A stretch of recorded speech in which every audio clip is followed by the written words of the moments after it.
Harima.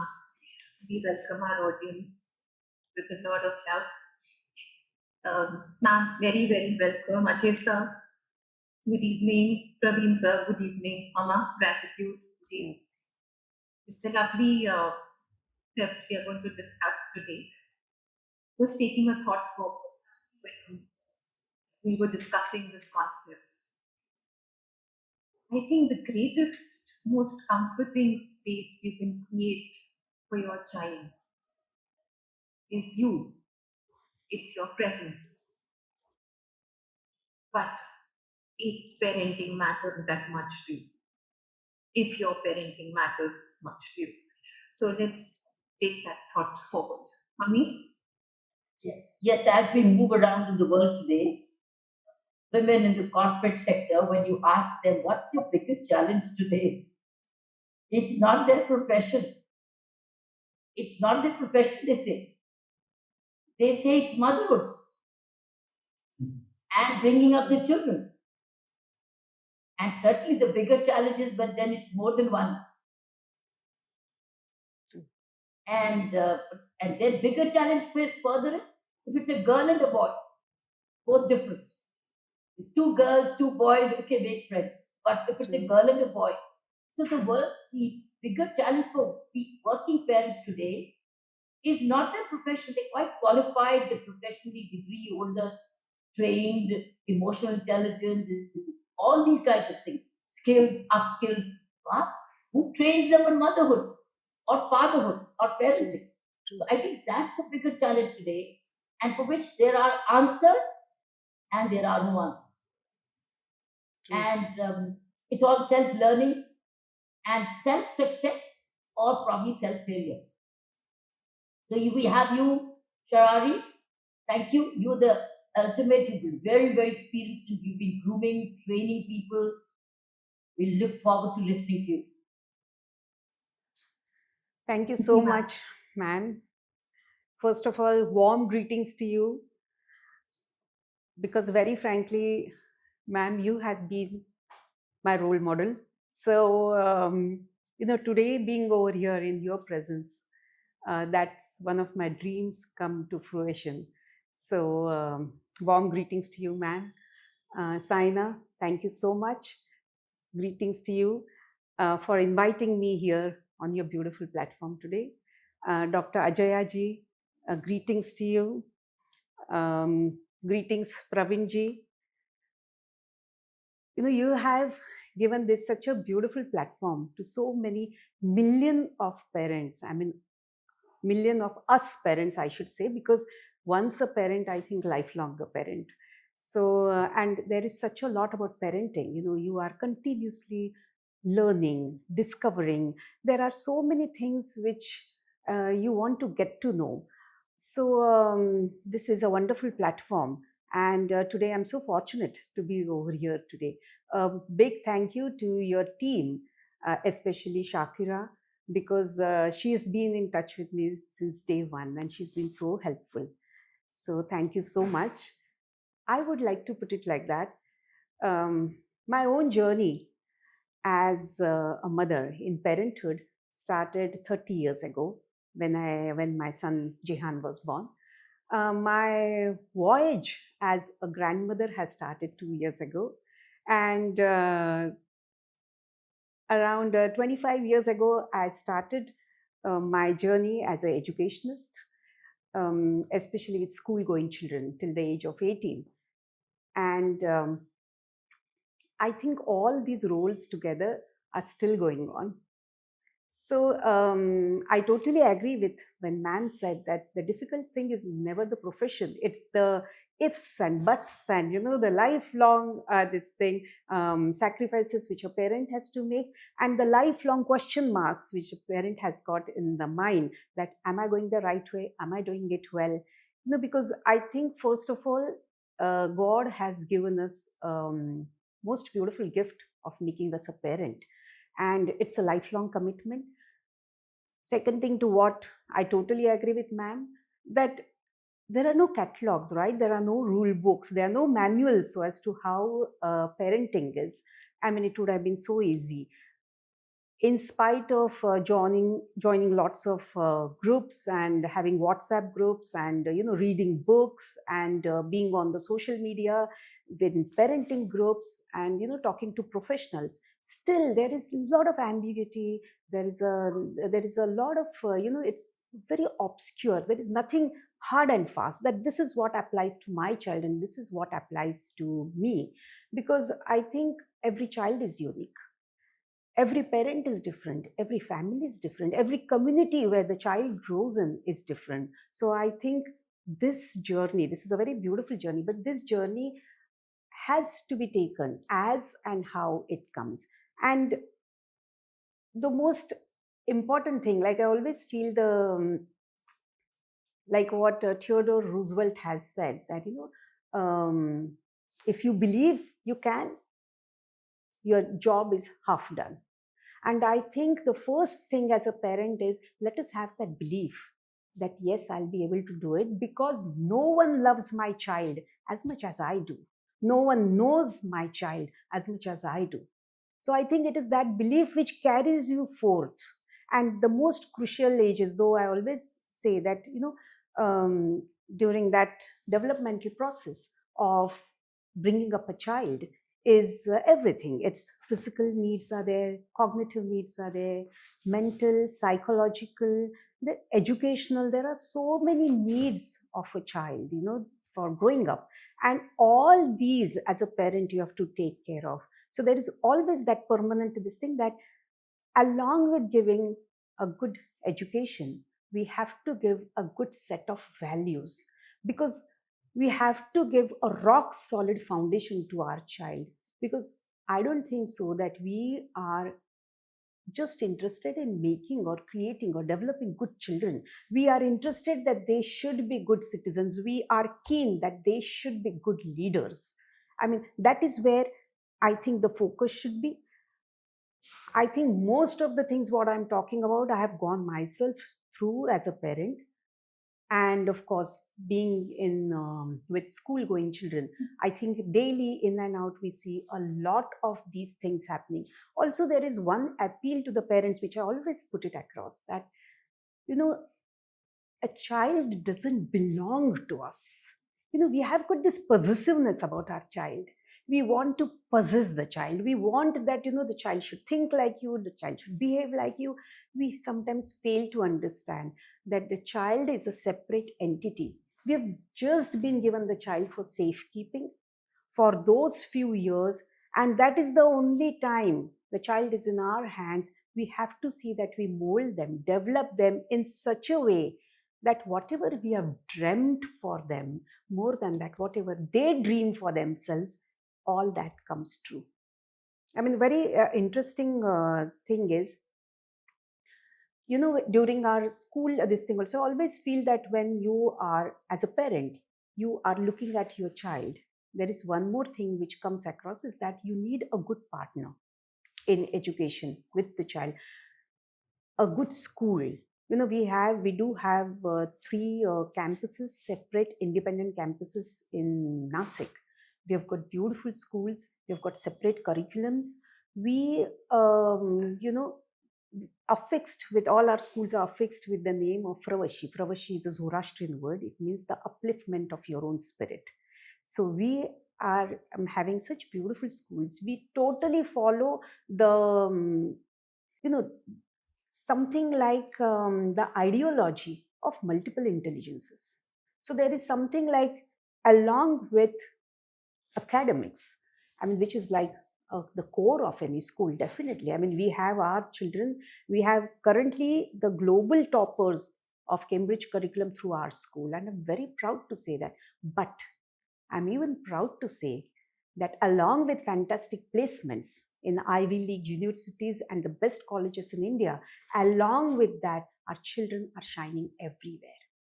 May it be languages, may it be literature, may it be sports, our children are on an international level.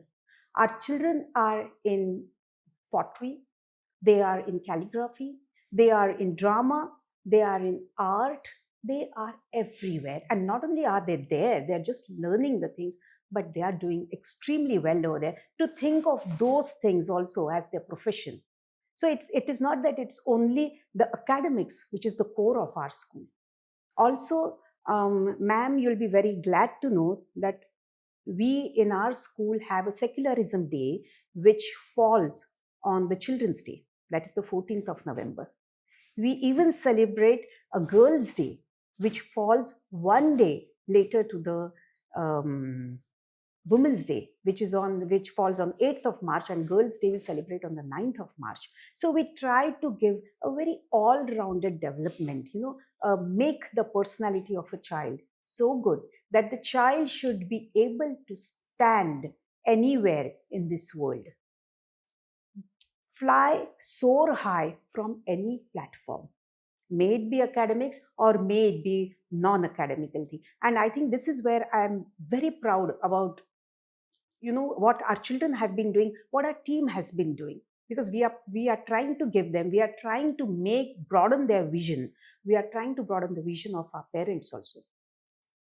One more thing over here is, every time whenever I'm with the children, I always feel that there is this intrinsic need within them to express themselves, to talk about themselves, to speak about themselves in any which ways, to put across their ideas. The way every child is always curious, the same way every child wants to tell, wants to speak. And that is where, like I remember this beautiful saying of the very famous artist, Pablo Picasso. He says, every child is an artist. It is only later when they grow up, they don't remain so. And why is that? I mean, does it happen that we actually don't encourage creativity? I mean, something like such a simple thing. I remember this, I'm talking, way back, almost 27 years ago, 28 years ago. My son Jehan was a toddler, and children being, fabulous imitators. So every time I used to go to the studio, he would, come with me. Sometimes he used to put his own mini easel and used to happily paint on that. Now, this was almost like 25, 26 years. The same time I established my own studio also. So that interest is there always. So he used to come with me. Now, he used to be so happy going behind mom. And what did you do, Jehan, today? Okay, well, I painted. What did he paint was not important, but he was painting.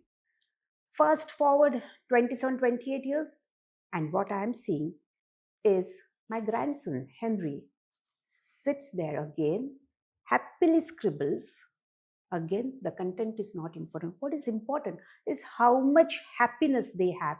The joy oozes out of them when they are being creative. And, what is creativity? Is creativity only art? No, creativity is a journey. It's a process. It is everything, whatever you can think of, and you are able to put those thoughts across into anything, tangible, intangible, make something out of it. That is creativity.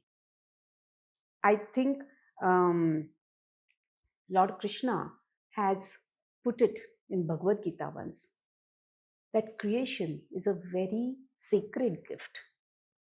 If a person is creative, that's a gift given by God. And most important thing is the outcome is not important.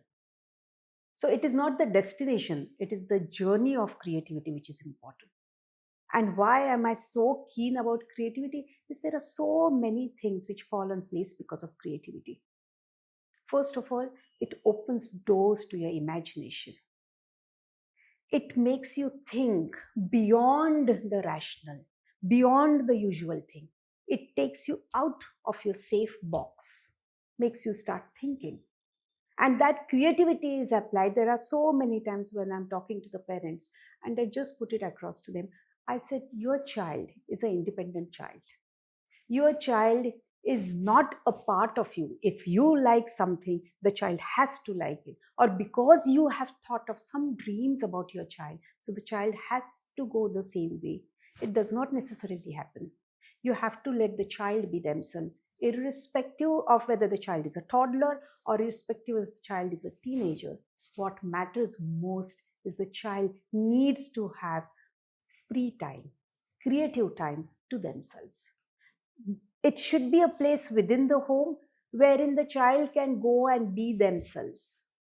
I so many times I go to this drawing competitions, art competitions, and children are happily drawing.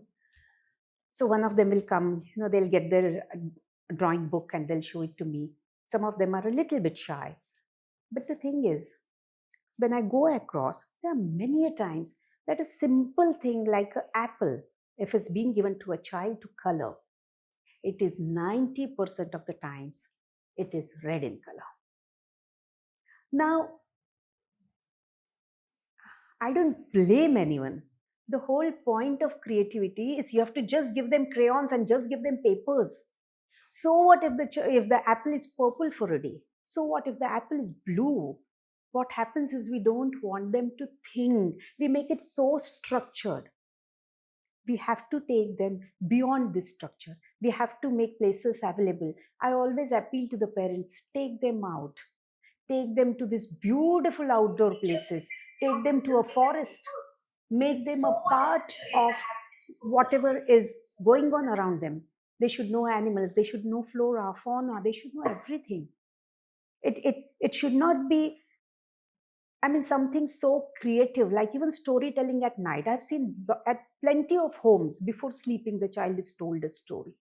And the child is told a story. That is one of the most beautiful times, I think.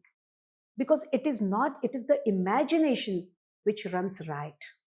It is not a set thing, because from one origin of that story comes so many other things are originated. So I think storytelling is a beautiful. Letter writing is something which has gone off nowadays. No one hardly writes a letter, but letter writing is such a beautiful thing. You can encourage your child to do that. The whole point of having a creative exercise at home is that you should also be a part of it at times. At times, you have to let the child go, let the child experience things on their own. Otherwise, how will they be self-responsible also?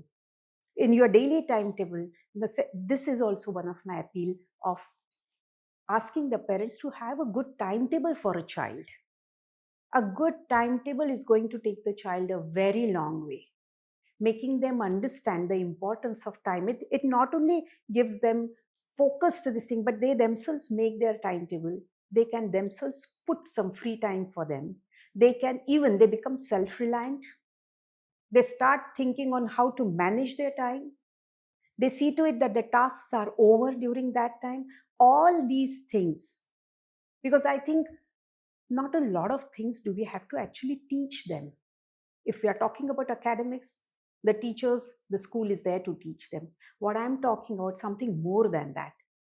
The children watch us, they look at us, they imitate us. So there are times when if we want our child to get up at 6 o'clock in the morning, I think we really don't have to go on harping about it.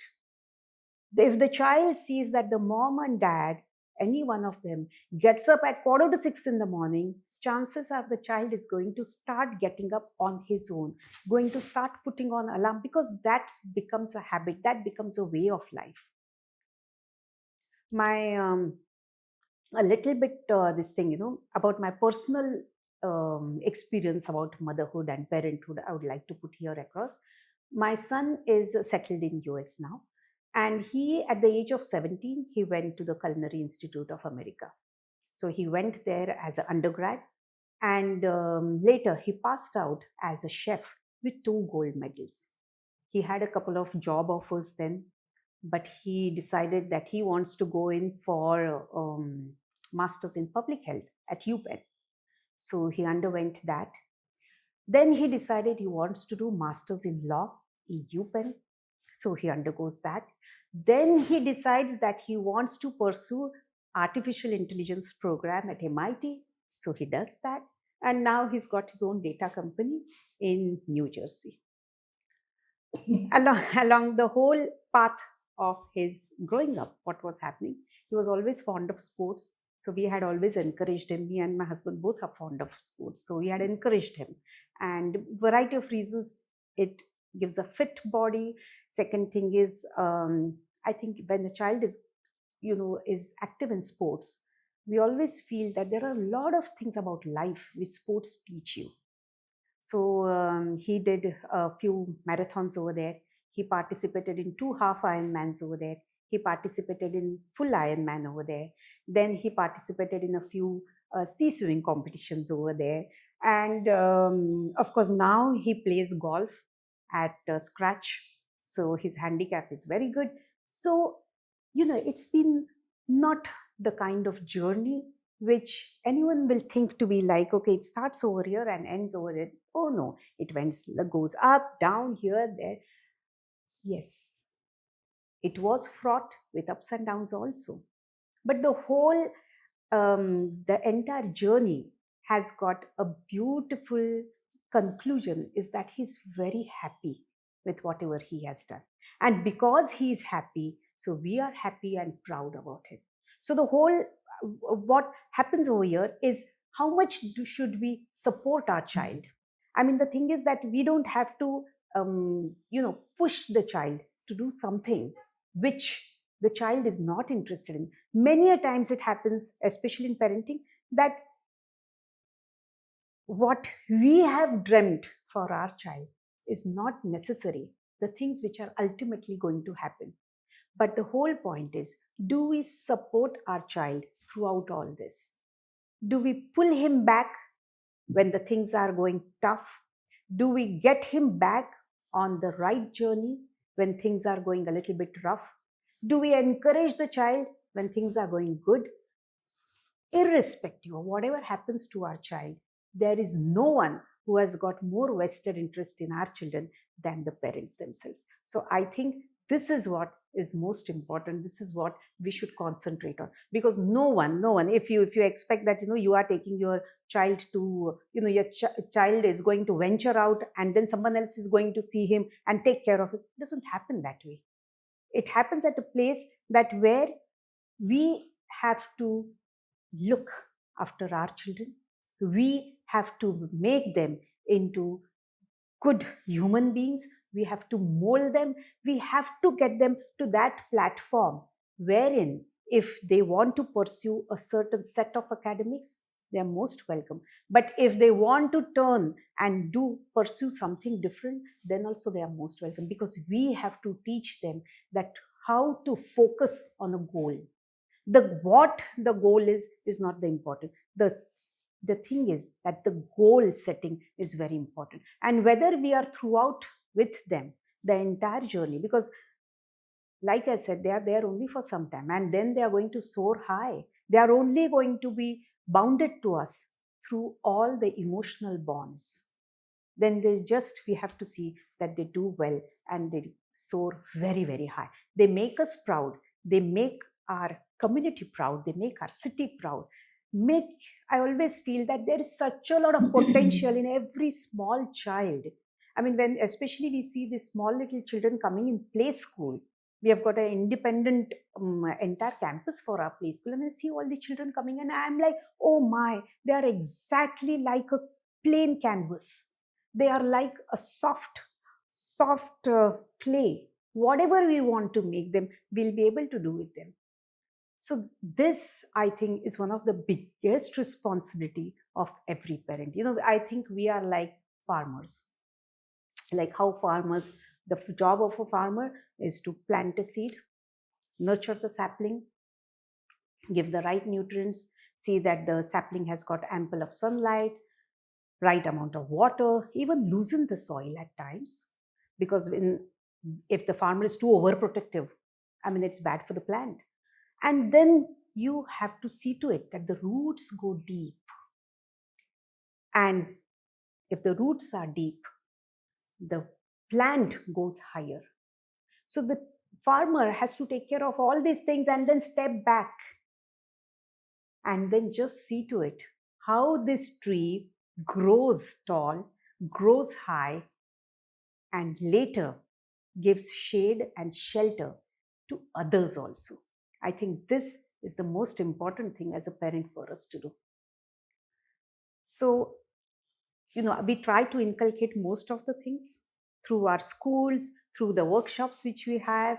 And like I said about creativity, one of my most closest subject to my heart, about creative parenting, and how in today's times it is actually needed, because creativity even heals at times, and which is very much needed in today's world, I think, for all of us, for the child as well as for the parent, and for the grandparents too. So, I think this is what we are trying to aim through our schools and through our personal journeys also.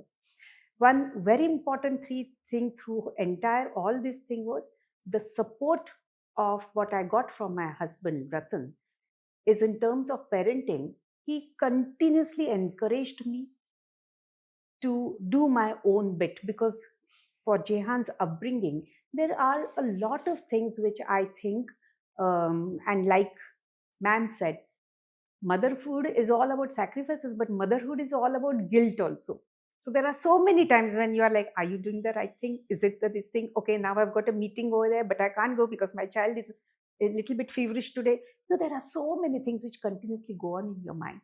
So I was fortunate that my husband was throughout the time very supportive. There was only one thing which we had unwritten rule between all of us, that our difference of opinions, we are never going to air in front of our child.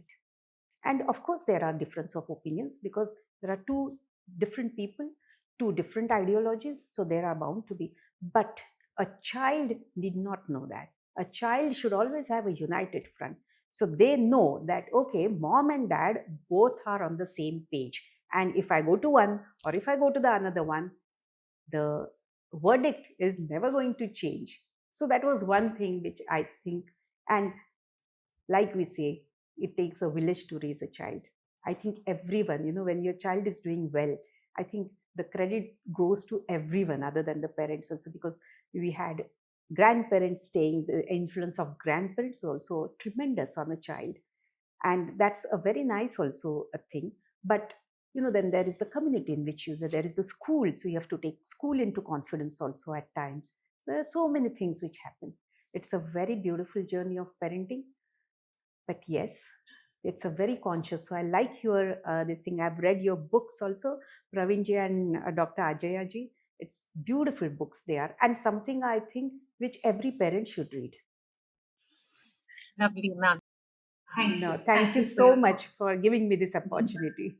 Ma'am, we'll start. We'll do a little question answer session. Then Sure. then Ajay sir and Praveen sir will share their thoughts. Sure. Ma'am आपकी बात से मन में बात आ रही है, हम ना इस एक घंटे में सारे सेक्शंस ऑफ सोसाइटी को के व्यू पॉइंट्स को आगे लाने की कोशिश करते हैं। True. मैम कुछ पेरेंट्स बहुत प्रिविलेज्ड होते हैं और कईयों के पास ये प्रिविलेजेस नहीं होते। मैम उस सेक्शन को भी एक आवाज चाहिए। मैं उन माता पिता को एक बात जरूर बोलती हूँ, तुम्हारे पास एक चीज है जो आई थिंक मैम सबके पास है, वो है words, power of words. Because जो तुम अपने बच्चों को कहोगे वो तुम्हारे बच्चों के अंदर की आवाज बन जाएगी। Till the time they don't discover their own voice and they don't discover the divine voice, your words have the power to alter their life and influence their life. तो अपने बच्चों को करेज दो, अपने बच्चों को सेल्फ एस्टीम दो, अपने बच्चों को सेल्फ बिलीफ दो, अपने बच्चों को होप दो, अपने बच्चों को काबिलियत दो। तो मैम हर एक के पास साधन नहीं है, लेकिन हर पेरेंट के पास प्यार है, दुआ है, शब्द है, वो हर पेरेंट अपने बच्चे को दे सकता है। तो ma'am, your thoughts on the power of words, how we talk to our children. It's always going to be a choice between aggression and mindful composure. I think this every parent can practice if they want to. Oh yes. Oh yes. Saina, you have put it so well. because I think there are two things, like you said, the power of words. Very important it is, because every relationship it is very important. But a child is something who's so dependent on us. As parents, we have to do our best. Now, what you said is also true. There are so many times when a parent is unable to give enough time to a child. I would really appeal that, spend time with the child, as much as time as possible, because I have seen it that irrespective of any sector of the society, currently a curse which is going on, which is again a very conscious, a mindful effort of parenting, is, I would like to put it across, is the cell phone. The screen time. I have seen moms coming home, they are tired because they are off at work, and then they come home. The child is at home, the father comes in, both the mom and dad are tired. The point over here is that the minute you step in, make such a world for your child that there are some kind of sacrifices. When you say the power of words, I totally agree with you. Give time to the child and interact with the child. A 10 minutes difference, like today I'm seeing my cell phone for half an hour. A 10 minutes difference in that is not going to matter to us, but yes, it's going to matter to the child. Because these are the developmental years, and this is the time when the child needs you. And we have seen it with our children also. The child needs you during certain years of age. When the child starts growing, the child is not going to need that much of time of yours, because the child is going to go outside that home. It's going to step out, going to have friends, going to have friends in the school, in the colony, the child grows further, and the child starts analytically analyzing things. What we fail to understand, that this is the time when we are able to develop the child.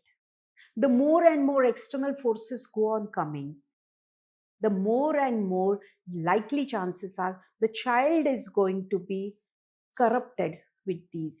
Before that is the right time for us to build up on the child's confidence. When we interact more with the child, when we have all the conversations open with the child, even if something happens outside, believe me, chances are the child will come home and talk to the parents. But if we don't have good communication with our child, the child is likely to speak to someone else who may not be the right person to discuss things. So the power of words is a lot, and irrespective of which strata of the society we belong to, it is the same. The only thing is, what has started happening is, even for a parent, there has been too many things happening in life. So what is happening is, instead of communicating with the child or giving what we say quality time, now there are again lots of debates about what is quality time and quantity time.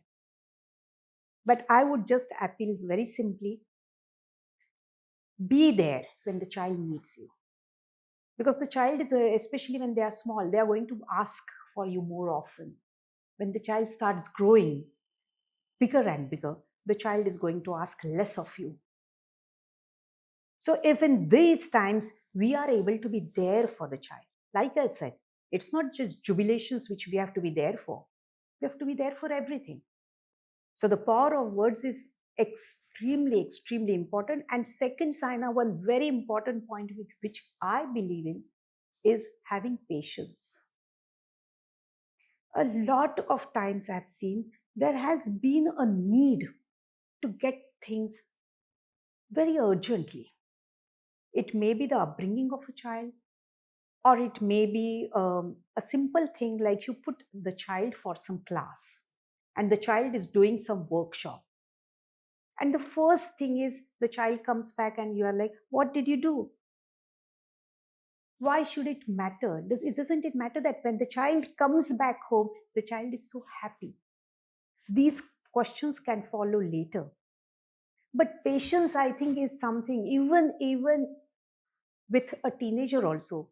With all those things going on in life, we all of a sudden see that our child has changed. The same child who used to come back home and used to tell mom, a 14-year-old boy or a 15-year-old girl, they pour their heart out when they come back home.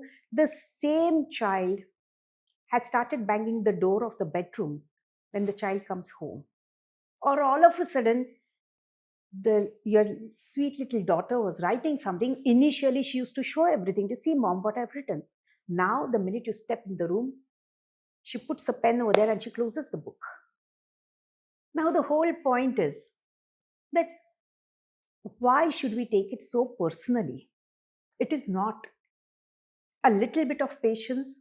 Okay, so even if she doesn't show. The thing is, give her time. She's going through her age. She's going through a process.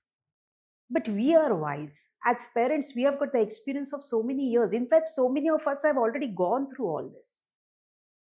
What happens is the patience. That is, I think, Saina, one more thing which I always stress on. Ji, ma'am. Thank you, ma'am. Thank you for your thoughts. Ajayya, ji, sir. Hi, hello. Yeah, in today's world where everything is moving so fast, especially with the reels and constant digital distraction, Right. it's becoming harder for children to slow down and focus. I really believe that introducing kids to arts and culture, especially our traditional and classical forms, can bring a beautiful balance. These forms teach patience, help children reflect, and show them that not everything needs to be instant. Right. Like our every state in India has its own unique art forms, whether it's dance, music, theater, or visual art. Including these regional forms in school curriculum can help children connect with their roots while developing an appreciation for creativity. Even if a child doesn't become a professional artist, early exposure will help them become someone who appreciates and enjoys art. In an era where attention spans are shrinking, these art forms teach us to slow down, observe, and reflect. Watching an old play or listening to a raga may seem boring to someone who is not trained, but once children are exposed and given the context, I believe they begin to see the richness in it. Sharvari ji, as an architect and artist, and someone deeply involved in education, how do you envision integrating traditional arts and creative thinking into the design of childhood, both at home and in schools? In your view, how we can create a conscious environment that reduce digital distraction and foster an appreciation for slow, thoughtful, and culturally rooted experience in children? What you said was so true, Dr. Ajayya ji, because the fact stands that culturally we come from a very rich country, and there are so many things going on around us. Even as a microclimate also of any particular city, there are so many things which go on around us, and for a child to learn a part of it is definitely it slows down. This instant gratification and the social media impact definitely slows it down. There are certain things which we take care, and we should take care, is the partnership between the school and the home. Most important, because the child is 1/3 of the time in school, 2/3 of the time at home, not necessarily with the parents, but at home. And if the school and the parents are in alignment with each other, this becomes very easier. So maybe, it's having this thing like at school. So how many academic hours we have? Almost equivalent we have for the other creative pursuits. So like you said, it can be art. We have got studios for art. We have got sports. We have got right from, making puppets, very small things, a very extant art form from Rajasthan. And we've got everything. We've got calligraphy. But what happens is we have to take the parents into confidence. And there are some children who show excellence In some, like there are few children who are excellent in dance and the classical form. So then at such times, identifying the child, the way it is done from the school ends, the same way it has to be done from the parental side, exposing them to a multiple things and then making the child choose. Or, this doesn't work nowadays, that I had a dream of I wanted to represent the Indian cricket you know um, and team, and so you have to learn cricket. It doesn't happen that way nowadays. The child has to be happy doing whatever they want to do. So we have to identify that if you want your child to go into sports, expose him to a few sports, then let him identify which sport would you like to take, and then maybe you can start with some formal training in that. Like you said about ragas, one of the most beautiful way. In fact, throughout the day, whenever I'm in my studio for 8 hours, 9 hours, there is music going on in my listening. And right from Manna Day to the latest listing, I have heard everything. The whole point is that is de-stressing. And without the child understanding, because there is lot of pressure, performance pressure on the child today. The child has to be, there are very, I mean, of course, there are the set of parents where they don't apply a lot of pressure, but by and large, I'm saying that there is a lot of pressure on the child. On the pressure on the child, there is a lot of competition, there is a lot of comparison of the child with other children, also with relatives' children. So there is a lot of things going on around, and there is a lot of anxiety. There is lot of pressure. So a child in general is also getting irritated over small little things, which I think the right set of creativity will definitely help, for the child through going through all this. If the child is happy, and it is vice versa, if the parents are happy, the child is happy. If the child is happy, the parents are happy. So I think it should be a complete this thing, and this is something which should be inculcated since childhood. Like I would say, since they're like 1.5, 2 year old. Yes, ma'am. Sorry. Sharvari, doesn't it depend on the administration, the leadership of the school to ensure this? Definitely, certainly. What Because Ajay said, art and culture, nothing stops them. They can oh, begin the day, they can begin the assembly, oh they can yes, find a period, and they can oh, encourage it it all depends on the leadership of the school. 100%. Nothing bars them, nothing can mandate them. If they like it, if they want it, there are ways and means of this. Why are not everybody doing it? I'm just wondering, when this is so basically elementary what he said, and Right. sure enough, the art and culture is actually touches the soul. It humanizes the child, Oh de-stresses, yes. as you also. Oh yes. Why? What's stopping our educational leadership from inculcating love and respect for the local art and culture? Oh yes. Definitely, ma'am. I totally agree with you that this is something which every school should be taking forward. But I think looking at the scenario by and large, when we are looking around in the society, and it's not happening. So maybe things are not going the way they should be going. Because having a simple thing like assembly is compulsory every day. And in all our 3 campuses, it is compulsory that children come out, and every single new child every day comes onto the stage and speaks about a subject. Now, the whole point is this is just developing leadership skills, removing all that stage fright what a child has got, which most of the children do have. Because if you have a family who's like into public speaking and into elocution, then only the child is good in speeches. Otherwise, by and large, a small child is scared of going onto the stage. Now, if this is something, if we eradicate this, we nip it at the bud, give them the exposure since they are small. Believe me, ma'am, we had this thing G20 summit, and our children have represented there. So, it is how the school takes them across. But what does a parent do? What does a parent do if the school is not giving them this art and culture at the beginning stages? What does a parent do? Where does I the think parent go? true, What are the options we have? true.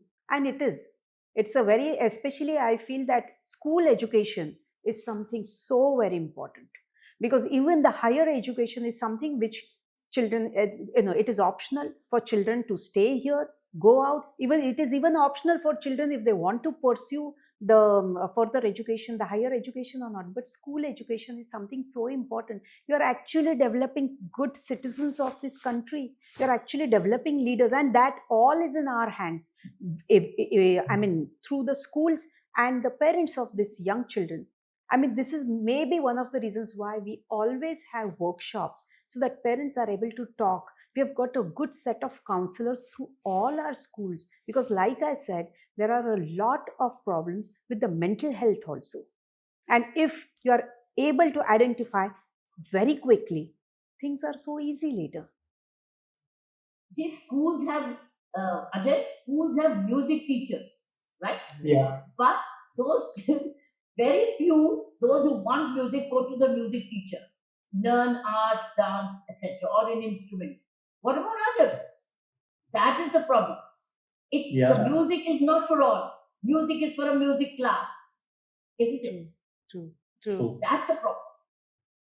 So basically, like ma'am, if I may, ma'am, so like, the whole point is that we have to expose the child, every single child, to every single art form which is there, possibly which is there in the school, whichever you have got good, I mean, again, art form is anything, music, so it can be Western, it can be Indian. There are instruments. We've got so many instruments and children are so good in it. Our children, if you see them on the drum or if you see them on the sitar, it's like, I mean, the performances are mind-blowing. You are so mesmerized because you really don't. The children are so talented. The only thing what happens is how to identify. That is where many a times it is not because of interest, but it is because that the parent doesn't know, like you said so rightly, the parent doesn't know what to do further because there's nothing available in the school and there is nothing where they know where to go to. So they know that child is talented. Like we had one of our child who has, at a very young age, he was identified by the coaches as very good badminton player. He is there right now at the Prakash Padukone Academy and he's doing so well. He's even representing India now in the juniors. So it is, and it's a matter of pride for us because we see a child growing in front of us and the child Why becomes is so... the child born talented or acquired talented? No, I would say, born talented, because if it is acquired talent, it doesn't go so further down the road. There has to be something in the child which is, which gets identified at a very early age. Like I always say, we did have our share, we still have our share of children who, when they come on the stage, they run away. They simply don't want to talk. Okay, we let them be. But we try to take them out of the shell. Believe me, the child has even gone on the platform of MUN, has even given fantastic speeches. The same child who, when came in nursery, was scared of the stage. But there are times when you inculcate the love of speaking. So it is something which you have to. Second thing, what I always feel is, maybe to a certain extent, our schools are premier schools, but ma'am, we even have adopted Anganwadis in Nasik district. So every school has got one Anganwadi adopted, and we do everything for those children. There is talent there too. The thing is, But they don't get a lot of sorry. Yes, please go ahead, Dr. Ajay. No, don't you think the educational bodies like CBSE or ICSE also has responsibility to inculcate or design while they design they do the curriculum they do for the children? So we do have certain things which are like there, which are made compulsory, and certain things which are introduced by the school. So it is always like that. What I think, Dr. Ajayji, what happens is in our education system, sometimes I feel that the things are not what they are seen. See, like I'll tell you something, these are the schools which we have are privileged learning centers, like you said. Children coming over there come from good families. I'm not saying families in good families in the sense only in monetary sense. I'm saying from good families, no criminal background, good good goodwill of the parents within the society, things like that. But once, even once, if you take a look at the municipal schools or the corporation schools which are there, now I'll give you a very, very small example. So we have got these firefighting norms. Okay, so we had it compulsory that every single private school has to have that certain things. Okay, the water should run from here to there. There should be sprinklers. There should be this. There should be this fire extinguishers, which we love it. So the day it came, my husband being the chairman, he saw to it that everything was falling in place. Till day, it's been I think 7 years. It's been put up. Till day, not a single municipal school has got it. They simply don't believe in installing in it. So it means, does it mean that you don't love your children who belong to the municipal schools?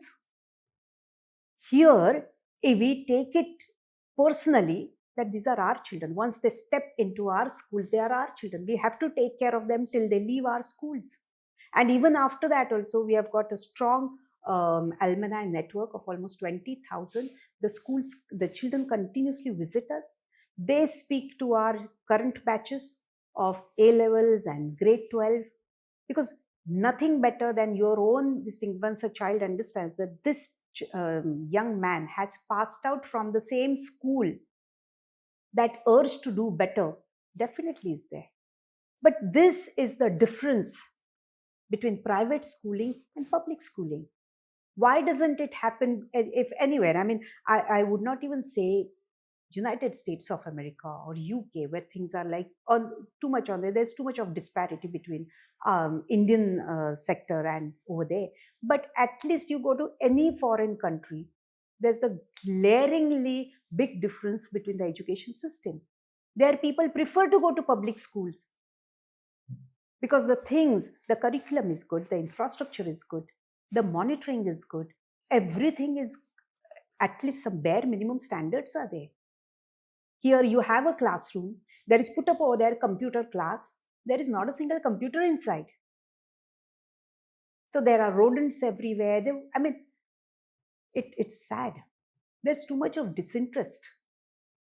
And I can talk about the education sector because we have been into it.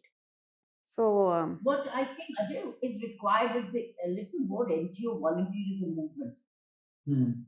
Wherever you have a school of this kind, it may be having inadequate infrastructure, but a school, music school close by, or an NGO close by, which is an art and culture, adopts a particular school. So if we can get into volunteering and adoption, we might be able to contribute, and rather than keeping away. So spread it out, spread and share. Similarly, as an NRI movement, since you're overseas in Abu Dhabi, even many of your state, Malayalam, Kerala, rich in music, if very wealthy NRIs go back to adopt certain schools back there and start supporting for art and culture itself, or sponsor a music teacher. I think we now need it. You see, we can't just put it on the government for infrastructure or implementation. If you're wanting to promote this, is to adopt schools in the backyards or the underprivileged, whose children are not getting what you and I would got it in our times, or we got it from. Probably try that, think about it. Take this message to Kerala, because I've seen how well you organized your festival. Did you do it this year too? Did you do it last year? Yeah. Yes, Lovely. ma'am.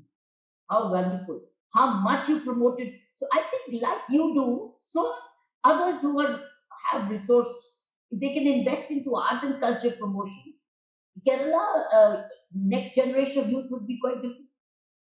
This is a good idea. Yeah, we'll definitely think about it. Yeah, spread the movement. What you do on your own, and you spread it, you are into a movement yourself. But more with your brothers and sisters, NGO partners.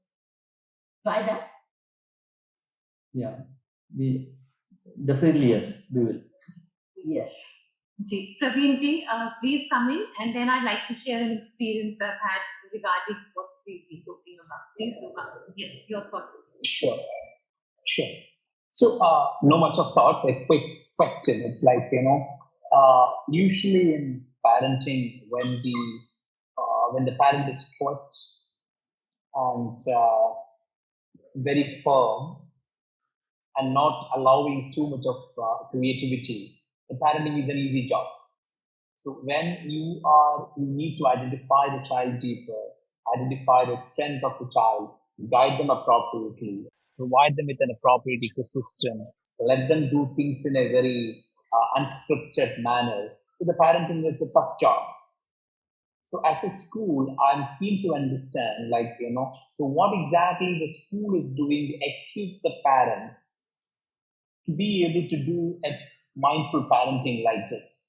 Because what I've seen, sorry, even after knowing a lot about the right way of parenting, the right way of doing, the right way of implementation, so many parents are not able to do that because of their emotional stability or lack of the so-called lack of time or lack of focus. So how exactly as a school you are equipping your parents to do the right aspect of parenting and being to understand about the success, what you're doing there? Yes, first of all, Praveenji, I totally agree with you. It is tough, it is difficult, and we, through all our schools, we come across all different kinds of parents. So there are, when we would like something to happen, but it doesn't happen, but we have to take it in a stride because our ultimate aim is the child and the right development of the child. So when the child passes out through our school, the child should be a good human being as well as a good academic person also, and with, of course, a all-rounded personality. See, one very important thing that we try to make parents align with us, that our parenting should be a good balance. Okay, it definitely should not be harsh disciplinarian structure, which is not going to take us the long way, in which everyone is going to be a little bit hurt. It should not be totally let it go attitude, wherein the child is just sailing through everything. No. What we need, because that's our job as a parent, to get them to the right structure. The child is never going to understand what are rights and what are wrongs. It's our duty and our responsibility as a parent. So what we have to, persuade a parent is to be the right balance of both the things. And one of the reasons why we insist on timetables are this, because a timetable, a good timetable, helps you lead the way to the entire. So it should be, we always put it across to our parents that let it be a timetable for a day, let it be a timetable for a month, and then let it be a timetable for a year. So there are certain things which a child understands, because timetable is the only way where you can be firm with the child yet not be disciplined. And there are certain things which, as parents, you will have to do those sacrifices. In case we do have our set of parents, in fact, most of our parents are professionals, wherein the mom and dad, if both of them are gynecologists, they are unable to come before a certain period of time, before certain evening timings. So what do you do? So the whole point is that we are here to supervise. We should be able to check whether what we are doing is right. Maybe because I can't give a perfect analysis for a particular child. I can do that for my child. Every parent will have to sit down, think over how they are going to get it done. As schools, we are always there with them. Any help they need, we are always with them.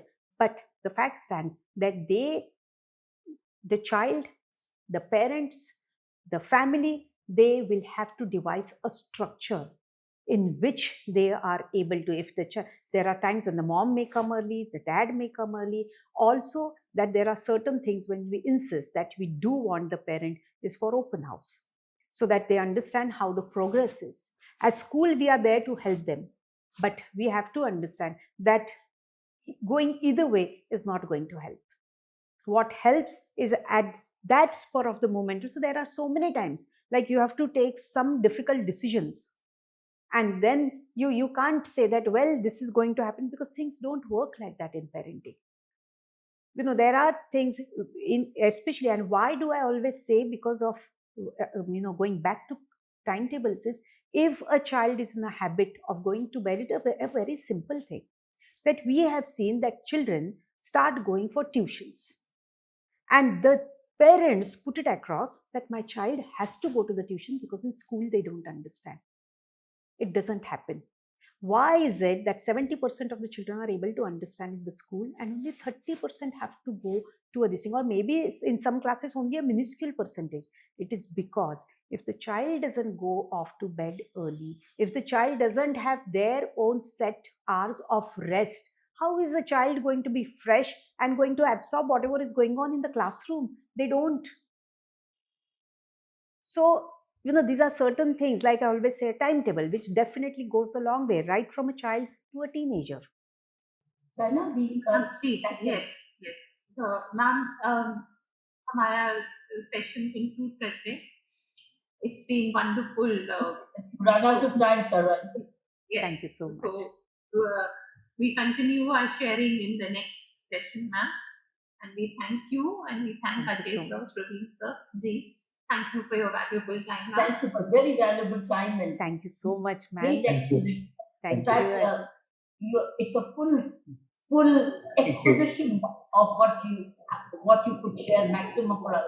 It's in fact, we won't even know what to take out of it and what not. And thank what you to so keep. much, ma'am. So wonderful, in fact. Really It's high praise indeed. wonderful Thank you so much. Thank you. Very kind of you. You've really given everything, most of your experience to the listeners. Thank you. For them, it's like being in Nasik with you. Thank you so much. Ji, I would be delighted if it really happens that all of you are in Nasik. We'll meet you soon. Thank you, ma'am.